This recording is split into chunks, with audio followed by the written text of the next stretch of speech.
তার উপরে দিয়েছে মা ভিতরে মাটি উপরে সামের ছাউনি। আমার ভিতরে কি আছে আর উপরে কি রয়েছে বাবা? আমার এই দেহটাতে উপরে সাম দিয়ে ছাউনি দিয়ে রয়েছে। ওই খোলটা একটু উঁচু থেকে ছেড়ে দেবেন, মিনিশের মধ্যে ভেঙ্গে চুরমার হয়ে যাবে। উত্তর দেন তো, আমার এই দেহটা কখন কোন সময় মিনিশের মধ্যে নিঃশ্বাস জনমের মতো বন্ধ হবে? আরে আমার এই দেহ খল কখন কোন সময়ে মধ্য জনমের মতো বিদায় নিয়ে চলে যায়। ওই জন্য বললেন, বেঁচে আছো যতক্ষণ ভক্ত সঙ্গ করো ততক্ষণ। মৃদঙ্গ আরো একটু গভীরের ব্যাখ্যাই যায়। কেরে বাবা তোরা খোল বাজাস? কয়টা করে দল আছে? এমুড়ে কয়টা আছে দল? 32টি দল। আমি কোনোদিন খোল বাজাই না, তবে একটু হলেও খোল সম্পর্কে কারিগর আমার বাড়ির সাথে জানি, ওটি বানাই বসে থাকি। কয়টা দল আছে? 32টি দল।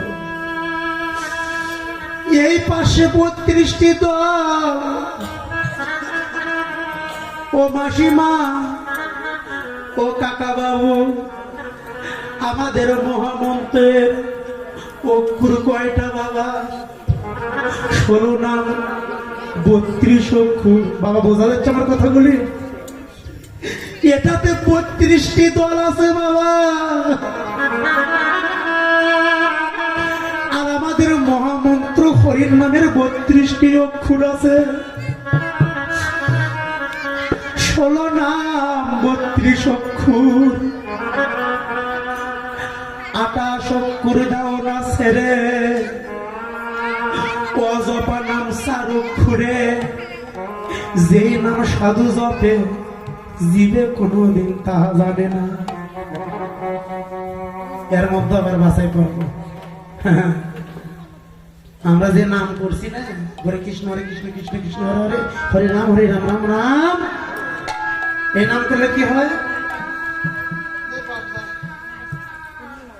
একটু আগে করলাম, দানে খণ্ডে দুর্গতি, নামে খণ্ডে দেহের কি? দেহের কি খণ্ডে? পাপ। চৈতন্য চরিতামৃতে টিকা দিয়েছে, দানে দুর্গতি খণ্ডে যায়, আর নাম করিলে দেহের পাপ চলে যায়। কিন্তু আমি উদ্ধার হবো কোন নাম দিয়ে? রাধে রাধে রাধে রাধে। হ্যাঁ, তাই তো। এই নাম করলে তো আমার দেহের পাপ চলে যাবে, আহা, কিন্তু নাম করলে তো আমি উদ্ধার হতে পারলাম না। কোন নাম করলে আমি উদ্ধার হবো? এই মহামন্ত্র এই নাম করলে তো আমার দেহের পাপ চলে যাবে, কিন্তু আমি উদ্ধার হবো কোন নাম করলে? এই জন্য গুরু ধরতে হয়, এই জন্যই গুরুকে আশ্রয় করতে হয়। হরে কৃষ্ণ কৃষ্ণ কৃষ্ণ হরে হরে, হরে রাম রাম রাম হরে হরে। এই নাম করলে দেহের সমস্ত পাপ চলে যাবে। আমি নিষ্পাপ হয়ে থাকলাম, নিষ্পাপ হয়ে এসেছিলাম, পাপী হয়ে যাব। জানি না এই পৃথিবীতে এত সাজা ভোগ করতে হবে। হ্যাঁ, নিষ্পাপ হয়ে এসেছিলাম, পাপী হয়ে যাব। জানতাম না এই পৃথিবীতে এত সাজা পাবো। পাপী হয়ে আমার যাইতে হবে। নাম করলে পাপ যাবে, কিন্তু আমি উদ্ধার হতে পারলাম না। কোন নাম করলে উদ্ধার? এখান থেকে আবার বাছাই করলে 16 নাম 32 অক্ষর, 28 অক্ষর গাও না ছেড়ে, অজপা নাম 4 অক্ষরে। যেই নাম সাধু জপে জীব কোনোদিন জানে না, ওই নাম করিলে জীব জনমের মতো উদ্ধার। হরি বল, হরি বল। অনেক গভীরে চলে গিয়েছি বাবা, অনেক গভীরের আলোচনা। যারা গুরু ধরেছে একটু বুঝে নেবেন বাবা, আমি আপনাকে সন্তানের মতো। এই অজপা নাম 4 অক্ষর যে নাম, এই যে মা, ওই জন্য তো খালি কানের মতো মন্ত্র নিয়ে বসে থাকলে হয় না। এই তো আমার কাছে একটা পিতলের জিনিস দেখতেছে, ঝাঁপ। এটা যদি 1 বছরের জন্য কি হয় এক বছরের জন্য যদি ঘরের কোনায় ফেলে দিই, কে বাবা, এটা কি হবে? জঙ্গা ধরে যাবে, স্পট পড়বে, কারণ এটা এক বছর ব্যবহার হয় নাই। এই জায়গায় সব এবার দেহের মধ্যে আসো। পিতলের বস্তু একটি বছরের জন্য ঘরের কোনায় ফেলে দিলে ওটা যেমন জং ধরে, গুরু মন্ত্র গ্রহণ করে তাকে ভসমান জানা করলে দেহের মধ্যে তোমার ওই গুরু মন্ত্রটা ধীরে ধীরে জঙ্গা ধরে। জয় গুরু হরি বল। আহা, হরি বল। বাবা বোঝা যায় কথাগুলো? আবার দেখবেন জাগতিক জগতের ওই এই বস্তুতে যদি জং ধরে, আরো তোলার একটা কৌশল আছে। কতক্ষণ বস্তু দিলে ওঠে? একটু টক, সাবান, পাউডার দিয়ে, জল দিয়ে যদি একটু ঘর্ষণ দেওয়া যায়, এই জিনিসটা চকচক করে। এটা তো জাগতিক জগতের এই তামার পিতলের কথা বলতেছে। এটাতে না হয় সাবান পাউডার বালি দিয়ে ঘর্ষণ দিলে না হয় এটা চকচক হয়ে যাবে, জল তোলা যাবে। কিন্তু গুরু গোসাই, সাধুগুরু বৈষ্ণব গোসাই, আমি আজকে গোষ্ঠর আসরে আপনাদের কাছে একটু জানতে চাই, এই মোহনের দেহের মধ্যে যদি ময়লা জং ধরে যায়, এই জং আমি কি দিয়ে তুলব? আমি তো বাহিরটা পরিষ্কার করতে পারবো, কিন্তু ভেতরটা কি দিয়ে পরিষ্কার? বৈষ্ণব মহাজন বললেন, যদি তোমার ভেতরে ময়লা জমে যায় রে, বৈষ্ণবের বাজারে ছুটে গিয়ে তোমার দেহে ভক্তের চরণ তুলি,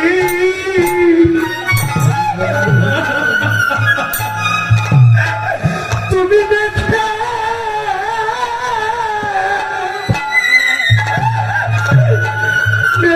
যাও গো।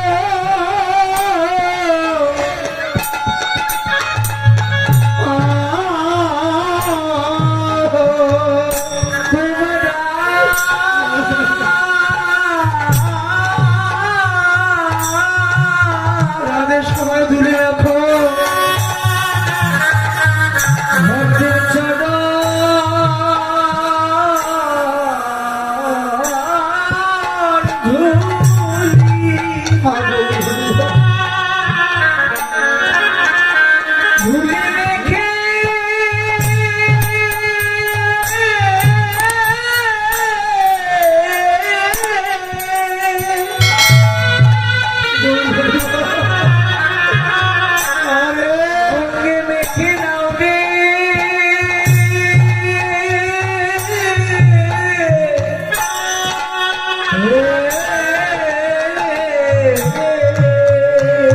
তোমাদের বৈষ্ণব কৃপা হলো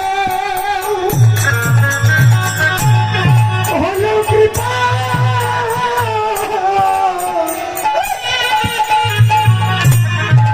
তোমাদের হতে পারে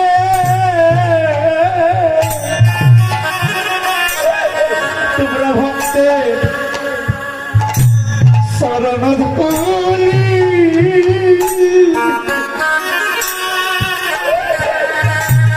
অঙ্গে দেখা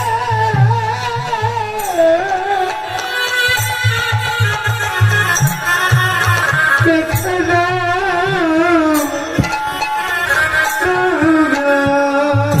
ওরা কি বলে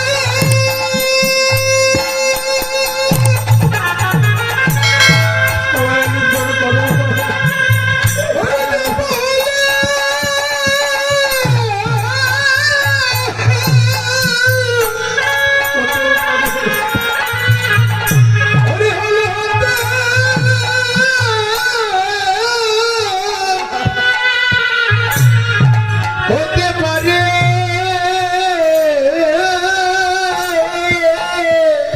তোমরা বৈষ্ণব হতে জানো,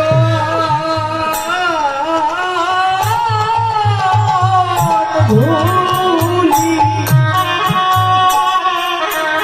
ধুলি অঙ্গে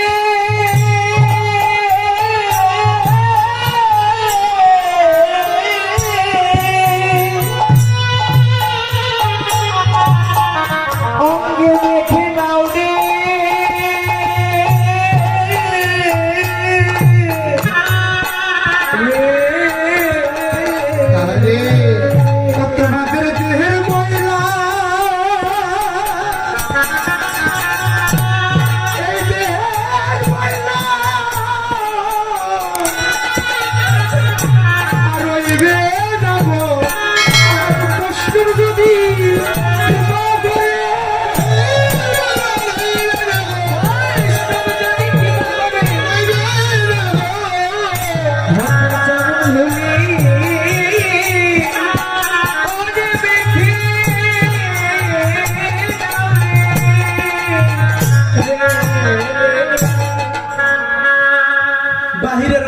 সাবান পাউডার দিয়ে পরিষ্কার করা যায় মা?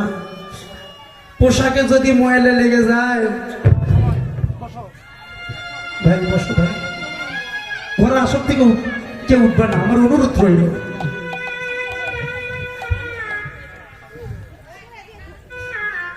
জাগতিক জগতের পোশাকে যদি ময়লা লেগে যায়, এটা পরিষ্কার করার মতো সাবান পাউডার অনেক বস্তু দিয়েছে জগতে, কিন্তু বৈষ্ণব গোসাই মানুষের সঙ্গ ধরে যদি কারো দেহের মধ্যে ময়লাটা জমে যায়, এই ময়লা কে দেখল? দিনের পর দিন চলে গেল রে। সকালবেলা ডাকবো তোমায়, হে ঠাকুর, তোমায় ডাকতে পারলাম না কেন জানো?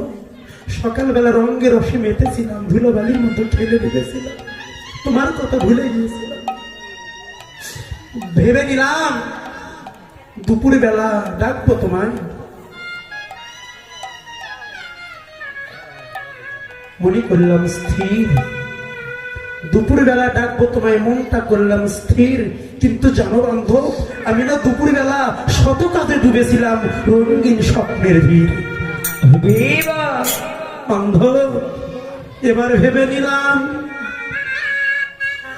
বৈকাল বেলা ডাকবো তোমায়, ফেলে দিলাম জীবনের সকল খেলা।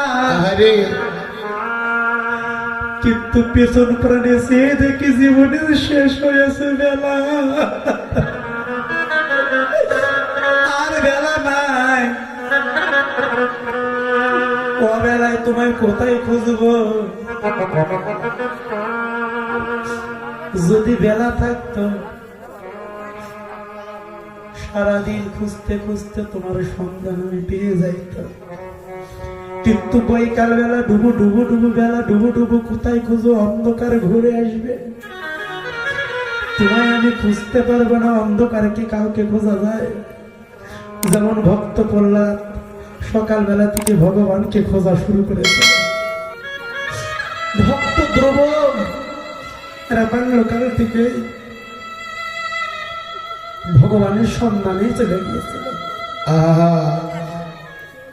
মানে ও মাসি, দিদিমণি, ওই জন্য কৃষ্ণ ভজন করতে গেলে বাল্যকাল থেকে শুরু করতে হয়। তাই এখানে গৌরহরি বলছেন, সিংহাবেণু মুরলী করিয়া জয়ের ধ্বনি। জয়ের ধ্বনি, এই ধ্বনি খোল করতালের ধ্বনি। তাহলে এই 532টি দল, এই 532। রাধে রাধে। তাহলে 32 দুকোনো কত হলো বাবা?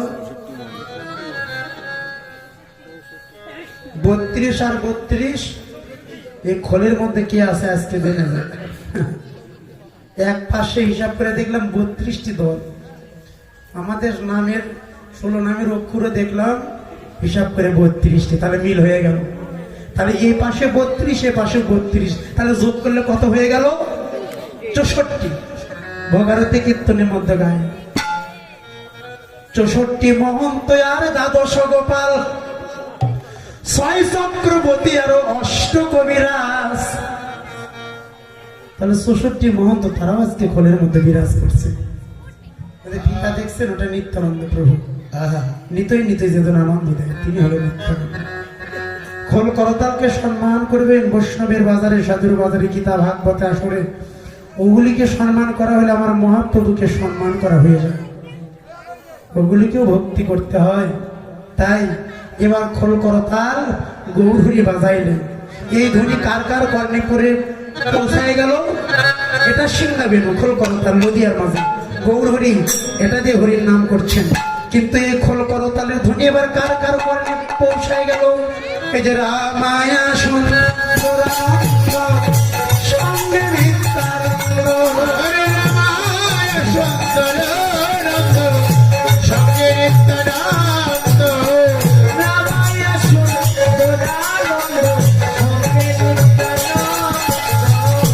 গৌরী দাস রবিরা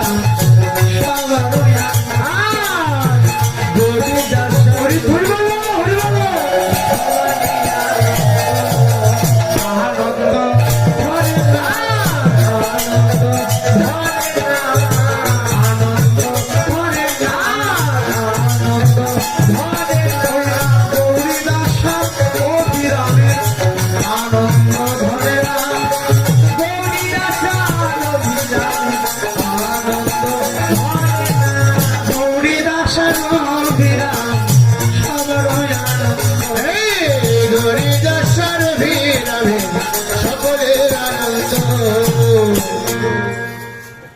তৃতীয় পদে দাঁড়াইছে। কি বললেন? রামায়া সুন্দরানন্দ সঙ্গে নিত্যানন্দ। গৌর একা আসে নাই রে বাবা, গৌর এবার নিত্য